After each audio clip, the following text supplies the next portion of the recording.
மனித தன்மையில நம்ம இல்லை, மனித வடிவத்தில் இருக்கிறோம், மனித தன்மையில இல்லை. இதை பார்க்கறதோட உணர்ந்தா நல்லா இருக்கும், உணர்ற வாய்ப்புகள் கிடைச்சா நல்லா இருக்கும்.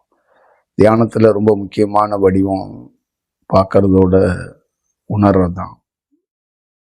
இரு சுவாசத்தையும் கடந்து அந்த பின்னாடி இருக்கிற பெடரி, இந்த நெற்றி, இந்த உடலை ரெண்டு பாகமா இருக்கிறத ஒரு பாகமா இணைக்கவே முடியாது. அந்த இணைப்பு அங்க சாத்தியமானுச்சு. அந்த மாதிரி ஒரு இணைப்பு, அந்த மாதிரி ஒரு சூழல் நடக்கும்போது ஒரு மின்சாரம் என் உடலிலிருந்து உற்பத்தி செய்யறதுக்கான வாய்ப்புகள் அங்கே கிடைக்கப்பட்டது. கரண்டை தண்ணியில், காற்றில், எல்லா இடத்துலையும் எடுக்கிறதுக்கான வாய்ப்புகள் இருக்குது அப்படிங்கிறது உங்களுக்கு தெரியும், நீங்கள் பார்த்துருக்கீங்க. ஒரு மனிதனுக்குள்ள கரண்ட் கிடைக்கிது, ஒரு மனிதனுக்குள்ள அந்த மின்சாரத்தன்மை உருவாக்கப்படுறதுங்கிறது தான் பெரிய விஷயம்.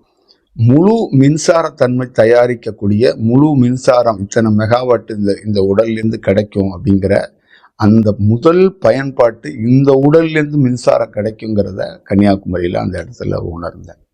உலகம் முழுக்க இருக்கிற அத்தனை பேருக்கும் இந்த ஒரு மின்சாரத்தன்மை கொண்ட ஒரு சூழல்லேருந்து நம் உருவாக்கப்பட்டது மட்டும் இல்லாமல் இந்த மாதிரி தியானம் பண்ணுற ஒவ்வொருத்தருக்கும் கிடைத்த வெற்றி இது. ஒரு தியானத்தால் இந்த உலகம் முழுக்க இருக்கிற ஒரு மனிதன் தனக்குள்ள ஒரு மின்சாரத்தன்மையை உற்பத்தி பண்ணி அந்த மின்சாரத்தன்மை கேடு இல்லாமல் உடலுக்குள் ஒரு நல்ல எனர்ஜியோடு பிறருக்கு ஒரு வாழ்வியல் அளிக்கக்கூடியதும் தனக்கு ஒரு வாழ்வியல் அளிக்கக்கூடியதாகவும் ஒரு சாதாரண ஒரு பாமரன் கிராமத்தில் பிறந்த ஒரு இளைஞன் உடலிலிருந்து இது வெளிப்படுகிறது.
மனித உடலில் இருந்தாலும் மனித செயல்களுக்கு அப்பாற்பட்டு இருக்கிறேன்.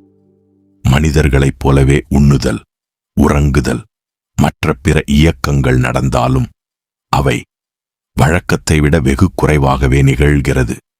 அது வெறும் இந்த உடலை தக்க வைத்துக் கொள்வதற்கே. என் வாழ்வின் ஒவ்வொரு செயலும் இந்த பிரபஞ்சத்தால் நேரடியாக என் உள்ளுணர்வின் மூலம் வழிகாட்டப்பட்டு அந்த பாதையில் மட்டுமே என் பயணம் தொடர்ந்து கொண்டே இருக்கிறது. பொதுமக்கள் இவரை வெட்டவெளி இருப்பிடத்தின் குரு என்றும், மாணவர்கள் பலரும் இவரை குரு, குருநாதர், அப்பா, தந்தை, ஃபாதர் என அழைத்து வந்தாலும் பிரபஞ்சமே இவருக்கு பிதா என்று பெயர் சூட்டியுள்ளது. ஆம், பெற்றோர் வைத்த பெயரை அவர் பயன்படுத்துவதில்லை. தியானத்தில் அவருடைய அனுபவ நிலைக்கு ஏற்ப பல பெயர்களை இந்த பிரபஞ்சம் அவருக்கு சூட்டியிருக்கிறது. ஆன்மாவோம், பெயரில்லாதவன், மண்டை ஓட்டுக்காரன், குருநாதர், பரத்தில் இருக்கும் ஜோதி, குரு, கைலாயம், அருணாச்சலம், உடலில்லாத அருணாச்சலம், ஒரு வெளிச்சமாக இருந்து பணி செய்வோம், மெகாவாட்ஸ், முடிவில்லாத பிரபஞ்சம் போன்ற பல்வேறு பெயர்களால் அவர் அறியப்பட்டுள்ளார். இன்று பிதா.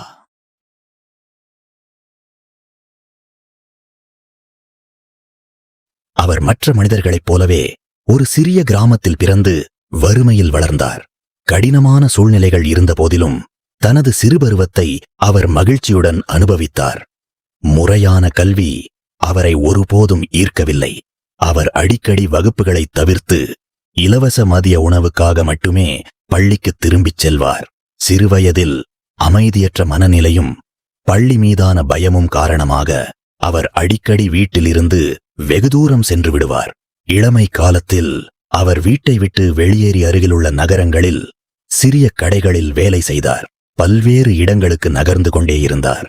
இறுதியில் திரைப்படத்தின் மீது அவருக்கு ஆழ்ந்த ஆர்வம் உருவாகி திரைப்பட இயக்குனராக வேண்டும் என்ற இலக்கை நிர்ணயித்தார்.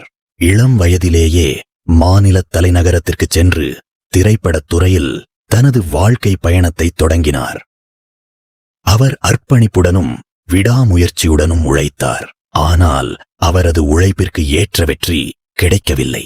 அவருடைய இயல்பான கதைக்கருக்கள் அவருக்கு பல நாள் வாழ்வழித்தது. ஆனாலும் பெரிய அளவில் அவர் திரைப்படமாக அதை கொண்டு செல்ல முடியவில்லை. திருமண பருவத்தை எட்டவே அவர் திருமணம் செய்து கொண்டார். ஆனால் திருமண வாழ்க்கை அவர் நினைத்ததை விட அதிக சவால்களைக் கொண்டதாக அமைந்தது. வாழ்க்கையின் கிட்டத்தட்ட எல்லா அம்சங்களிலும் ஏமாற்றங்களை எதிர்கொண்ட அவர் இறுதியில் தனது லட்சியங்களை பின்னுக்கு தள்ளிவிட்டு தனது மனைவியுடன் அவரது சொந்த ஊருக்குச் சென்றார். அங்கேதான் அவரது வாழ்க்கையில் ஒரு ஆழமான திருப்புமுனை நிகழ்ந்தது. ஒரு நாள் சுவாமி விவேகானந்தர் மற்றும் ஸ்ரீ ராமகிருஷ்ணர் பற்றிய ஒரு புத்தகத்தை படித்துக் கொண்டிருந்த போது அவருக்குள் எதிர்பாராத ஒன்று நிகழ்ந்தது. அவர் வாசிப்பதை நிறுத்தி நிமிர்ந்து அமர்ந்து கால்களை மடக்கி கண்களை மூடி இதற்கு முன்பு ஒருபோதும் அனுபவிக்காத ஆழ்ந்த பேரானந்த நிலைக்குள் நுழைந்தார். என்ன நடக்கிறது என்பதை புரிந்து கொள்ள முடியாமல் இருந்த போதிலும் அந்த அனுபவம் அவரை ஆழமாக ஈர்த்தது. அவர் வீட்டிற்கு திரும்பி மீண்டும் முயற்சித்தார். அதே நிலை இயல்பாகவே தோன்றியது. அந்த அனுபவத்தால் ஆழமாக கவரப்பட்ட அவர் அமைதியாக அதைத் தொடர்ந்து ஆராயத் தொடங்கினார். அதன் பின்னர் விரைவிலேயே அவர் தனது உள்குரலை கேட்கத் தொடங்கினார். ஆன்மீகத்தில் இதனை தெய்வீக குரல் என்று குறிப்பிடுவார்கள். அந்த நேரத்திலிருந்து அவர் அந்த வழிகாட்டுதலை பின்பற்றத் தொடங்கி தாம் நுழைந்திருந்த நிலை தியானம் என்பதை படிப்படியாக புரிந்து கொண்டார். காலப்போக்கில் தியானம் என்பது அவர் பயிற்சி செய்யும் ஒரு செயலாக மட்டும் இருக்கவில்லை. அவரது அனுபவத்தின்படி தியானமே அவரது இயல்பான நிலையாக மாறியது. குறிப்பிட்ட நிலையில் அமர வேண்டியதோ அல்லது கண்களை மூட வேண்டியதோ என்ற தேவை அவருக்கு ஏற்படவில்லை. அவர் நடக்கும்போதும் பேசும்போதும் உணவருந்தும் போதும் ஓய்வெடுக்கும் போதும் இடையறாத தியான விழிப்புணர்வில் மூழ்கியிருப்பதை உணர்ந்தார். தியானமும் உள்குரலின் வழிகாட்டுதலும் அவருக்கு அளவற்ற மகிழ்ச்சியையும் தெளிவையும் அளித்த போதிலும் அவரது வாழ்க்கையின் வெளிப்புற சூழ்நிலைகள் பெரும்பாலும் மாறாமல் இருந்தன. வறுமை தொடர்ந்தது. அவரது தொழில் வாழ்க்கையில் வெற்றி இன்னும் எட்டாத ஒன்றாகவே இருந்தது. பல ஆண்டுகளாக அவரை பின்தொடர்ந்த போராட்டங்கள் அவர் தியானத்தை கண்டறிந்து விட்டார் என்பதற்காக மட்டும் மறைந்துவிடவில்லை. பல சோதனைகளுக்குப் பிறகு இயக்குனர் என்ற தனது கனவை நினைவாக்கி ஒரு திரைப்படத்தையும் இயக்கினார். ஆனால் அதிலும் தோல்வி மட்டுமே மிஞ்சியது. ஒரு கட்டத்தில் ஏமாற்றமும் துன்பமும் அவரை முழுமையாக சூழ்ந்தபோது தனது வாழ்க்கையை முடித்துக் கொள்ளும் எண்ணத்தை கூட அவர் கொண்டிருந்தார். அந்த காலகட்டத்தில் தன்னை வழிநடத்தி வந்த அந்த உள்குரலிலிருந்து ஒரு வலிமையான செய்தியை கேட்டார். நீ சாக வேண்டியவன் அல்ல, சாகா வரம் பெற்றவன். இந்த துன்பங்கள் நீ கடந்து செல்ல வேண்டிய சோதனைகள். காலம் வரும்போது இந்த துயரங்கள் உனக்கே தெரியாமல் தானாகவே மறைந்துவிடும். இந்த அனுபவத்தால் அவர் தற்கொலை பற்றிய அனைத்து எண்ணங்களையும் கைவிட்டார். அந்த நாளிலிருந்து உள்குரலின் வழிகாட்டுதலை ஒருபோதும் புறக்கணிக்கக்கூடாது என்று உறுதியெடுத்தார். அன்று முதல் தனது 21 வருட சினிமா வாழ்க்கையை முடித்துக் கொண்டார். இவை அனைத்தும் பிரபஞ்சத்தின் திட்டம் என்பதை உணர்ந்து முழு நேரமும் பிரபஞ்ச வழிகாட்டுதலின்படி தியானமாகவே வாழ்ந்து வருகிறார். அவர் கூறுவது, தனது வாழ்க்கை எந்த மனிதராலும் அல்ல, பிரபஞ்சத்தால் வழிநடத்தப்படுகிறது. தனது வாழ்க்கையில் நிகழ்ந்த ஒவ்வொரு வெற்றி, புரிதல் மற்றும் மாற்றத்திற்கும் இந்த பிரபஞ்சத்தின் வழிகாட்டுதலையே காரணமாக குறிப்பிடுகிறார். அவர் கூறுவது, ஒரு அனுபவம் பெற்ற ஞானி மேலும் மேலும் அனுபவம் பெறுகிறான். தியானத்திற்கு இறுதியான இலக்கு எதுவும் இல்லை. ஒவ்வொரு கணமும் பிரபஞ்சம் தன்னை தொடர்ந்து புதுப்பித்துக் கொள்வதைப் போலவே தியானமும் அனுபவமும் ஒரு ஞானிக்கு முடிவில்லாமல் தொடர்ந்து விரிவடைந்து கொண்டே செல்கிறது. ஒரு ஞானி தன்னைத்தானே புதுப்பித்துக் கொள்கிறான். மாணவர்கள் பலர் குருவை புத்தர், இயேசு, மகாவதார் பாபா, மாணிக்கவாசகர், வள்ளலார், சாய்பாபா மற்றும் எண்ணற்ற ஞானிகளின் உருவங்களில், கனவுகளிலோ அல்லது விழிப்பு நிலையிலோ கண்டுள்ளதாக கூறுகிறார்கள். அந்த ஞானிகளின் அவதாரமே இவர் என்றும் நம்புகிறார்கள். ஆனால் அவர் அத்தகைய கூற்றுகளை நிராகரிக்கிறார். அதற்கு குருவின் விளக்கம், தான் அந்த அலைவரிசைகளை கடக்கும்போது அந்த அலைவரிசையில் உள்ள ஞானிகளின் குறியீடுகளின் வெளிப்பாடு ஆகும். இதுவே மாணவர்களுக்கு அந்த ஞானிகளின் உருவங்கள் காட்டிக் கொடுக்கப்படுகிறது. ஆனால் அவர் எந்த ஒரு அலைவரிசையிலும் நிலைத்து நிற்காமல் கடந்து கொண்டே இருப்பதாக கூறுகிறார். என்று ஒரு மாணவர் உருவத்தை கடந்து நிற்கிறாரோ அன்று தன்னுடைய நிஜத்தை காண முடியும் என்கிறார். முறையான கல்வி இல்லாத போதிலும் மனித உடல் மற்றும் அதன் பல்வேறு அமைப்புகள் குறித்து பேசியிருக்கிறார். இதில் நரம்பு மண்டலம், மூளை, சுவாச மண்டலம், இனப்பெருக்க மண்டலம், சுரப்பிகள், செரிமானம் மற்றும் பிற உடலியல் செயல்முறைகள் அடங்கும். இந்த அறிவு கல்வி மூலம் பெறப்பட்டதல்ல, நேரடி உள்ளனுபவத்தின் மூலம் அவருக்கு கிடைத்தது. அண்டத்தில் உள்ளது, பிண்டத்தில் உள்ளது என்பது வெறும் வார்த்தை அல்ல அவருக்கு. அண்டத்தில் உள்ள சூரியன், சந்திரன், நட்சத்திரங்கள், பஞ்சபூதங்கள், கோள்கள் இவை அனைத்தையும் தன் உடலினுள்ளே கண்டவர். உண்மையான தியானத்தின் மூலம், இவை அனைத்தையும் நேரடி அனுபவத்தின் மூலம் ஒவ்வொரு தனி மனிதனும் இதை காண முடியும் என்பதையே அவர் போதிக்கிறார்.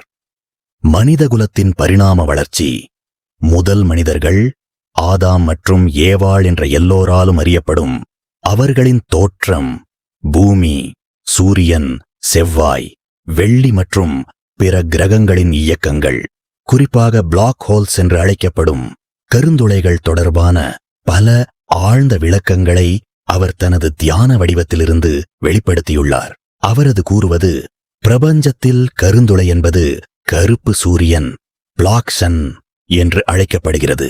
மேலும் அது மனித உடலில் எந்த இடத்துடன் தொடர்புடையது என்பதையும் அவர் விளக்குகிறார். அவரது மைய போதனைகளில் ஒன்று என்னவெனில், மனிதர்களின் ஒவ்வொரு செயலுக்கும் பின்னால் இருக்கும் உண்மையான சக்தி பிரபஞ்சமே ஆகும். தியானம் எந்த ஒரு தனிமனிதனும் கற்றுக்கொள்ளவோ கற்றுக் கொடுக்கவோ முடியாது. அது இயற்கையாக பிரபஞ்சத்தால் மட்டுமே வழங்கப்படும். தான் ஒரு குரு அல்ல, பிரபஞ்சம் தன்னை வெளிப்படுத்திக் கொள்ளும் ஒரு கருவி மட்டுமே. என்னிடமிருந்து வெளிப்படும் வார்த்தைகள் அனைத்தும் பிரபஞ்சத்தால் வழங்கப்பட்டவை, நான் ஒன்றுமில்லை என்று அவர் தீர்க்கமாக குறிப்பிடுகிறார். தனது மாணவர்களிடம் உருவ வழிபாடு, சடங்கு, சம்பிரதாயங்கள் சார்ந்த நடைமுறைகள் அல்லது வழக்கமான மதச் செயல்பாடுகள், பக்தர்கள், ஃபாலோவர்ஸ் இது போன்ற எந்த செயலையும் அவர் ஊக்குவிப்பதில்லை. அவர் கூறுவது, உண்மையான தியானம் இயல்பாகவே மலர்கிறது, அதனை போதனையாக்கக் கூடாது. அது ஒரு அறிவியல், நம் உடல் ஒரு அறிவியல், இந்த பிரபஞ்சம் ஒரு அறிவியல். குருவின் தீர்க்கமான சொல், என் குரல் உன் உயிரை தட்டி எழுப்பும், என் பார்வையே தீட்சை. இவை இரண்டும் உனக்குள்ளே ஒரு கனலை மூட்டி தியானத்தை இயல்பாக மலர வைக்கும். பல்வேறு நாடுகள், கலாச்சாரங்கள், மொழிகள், ஆண் பெண் வயது இவைகளைச் சாராமல் பல்வேறு பின்னணிகளிலிருந்து வரும் மாணவர்கள் குருவோடு சூட்சுமத்தில் பல அனுபவங்களை பெற்றுள்ளார்கள். சிலர் அவரை நேரில் ஒருபோதும் சந்தித்திருக்காத போதிலும் உள்ளுக்குள்ளே அவருடன் இணைந்திருப்பதை உணர்கிறோம் என்கிறார்கள். பிதாவின் பிரதானமான உபதேசம், காசு, பணம் கொடுத்து எந்த கலையையும் வாங்க முடியாது. அப்படி வாங்கினால் அது உண்மையான கலை கிடையாது. எமக்கு இந்த கலையை, இந்த தியானத்தை கொடுத்த பிரபஞ்சம் என்னிடம் எந்த பணமும் வாங்கியதில்லை. பணத்திற்கு இங்கு வேலை இல்லை. அது மட்டுமல்லாமல் தனக்கு பூக்கள், மாலை, வணங்குதல், காலில் விழுதல் போன்ற செயல்கள் செய்வதையும் தவிர்க்க கட்டளையிட்டுள்ளார்கள். பிதா தன் மாணவர்களிடம் கேட்டுக்கொள்வது, என்னை வணங்காதே, உன் உயிரை வணங்கு. உன்னை உணரு. நான் கொடுக்கும் வெப்பத்தை, தியானத்தை தொலைத்து விடாதே. வளர்த்துக் கொள்வதற்கான முயற்சியை செய். ஒரே குருவிடம் நிலைத்து நில். பிரபஞ்சமே உனக்கான குருவை காட்டிக் கொடுக்கும். பாதை மாறாதே. நான் உடலில்லாதவன். என்னை, உடலைத் தாண்டி பார்த்தால் என் நிஜத்தை உணர வாய்ப்பு கிடைக்கும். உனக்கு வேண்டியது என்னிடம் உள்ளது. என்னிடம் பொன்னோ, பொருளோ, நோய், துன்பம் இவைகளுக்கு தீர்வோ கேட்காதே.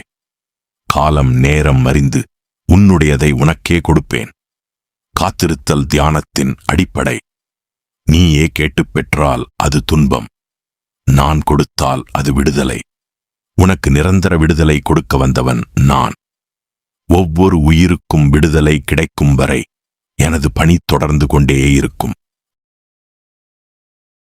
இவை அனைத்தையும் தாண்டி பிதா அவர்கள் வெட்டவெளி இருப்பிடம் அறக்கட்டளை தொடங்கி கடந்த ஓராண்டாக விடுமுறையில்லா அன்னதானம் என்ற பெயரில் தினந்தோறும் பசியோடு வரும் பொதுமக்களுக்கு மதியம் 12 வகையான உணவுடன் அன்னதானம் வழங்கி வருகிறார்கள். கூரையில் தொடங்கப்பட்ட இந்த அன்னதானம் இன்று ஒரு பெரிய பரிணாமத்தில் வளர்ச்சியடைந்திருக்கிறது.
செய்கிறது இது ஒரு புதுமையான விஷயம்.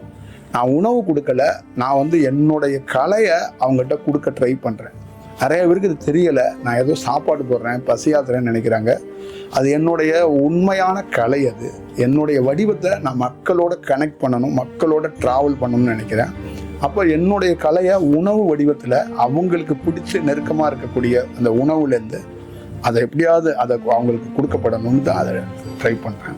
அதனால் என்னுடைய இவ்வளோ நீண்ட நெடிய பயணத்தில் ரொம்ப ரொம்ப ஒரு மறக்க முடியாத ஒரு தருணங்கிறது திருவண்ணாமலையில் நடக்கிற அது உணவு. அது வெறும் உணவு கிடையாது. அதனால தான் உணவுக்கு ஒரு திருவிழான்னு எதுக்கு அந்த உணவு திருவிழா கூட வச்சோம். தொடர்ந்து அந்த உணவை கொடுத்தோம் அப்படின்னா இதுக்குள்ள அப்படி ஒரு ரகசியம் இருக்குது.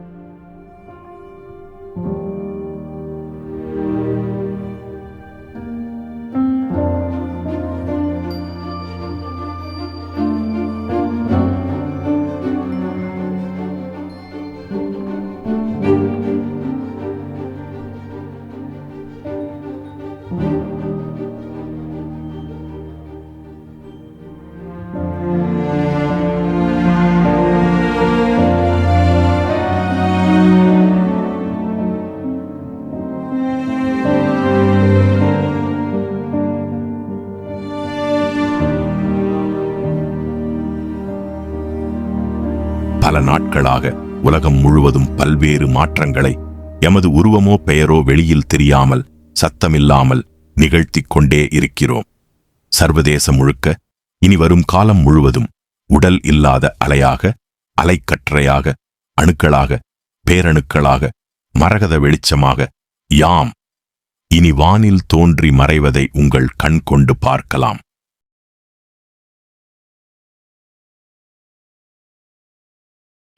என்னையோ என்னுடைய யூடியூப் சேனல்லையோ இந்த அன்னதான கூடத்தையோ பிரிச்சே பார்க்க முடியாது.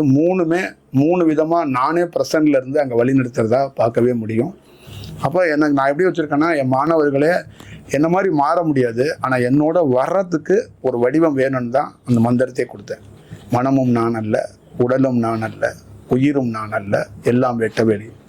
இதை எவன் சொல்கிறாங்களோ அவங்க என்னோட பயணிக்க முடியும், அவங்க என்னோட தக்க வச்சுக்க முடியும், ஒரு விடுதலைக்கான ஒரு வாய்ப்பை உருவாக்கிக்க முடியும், நிரந்தர விடுதலை.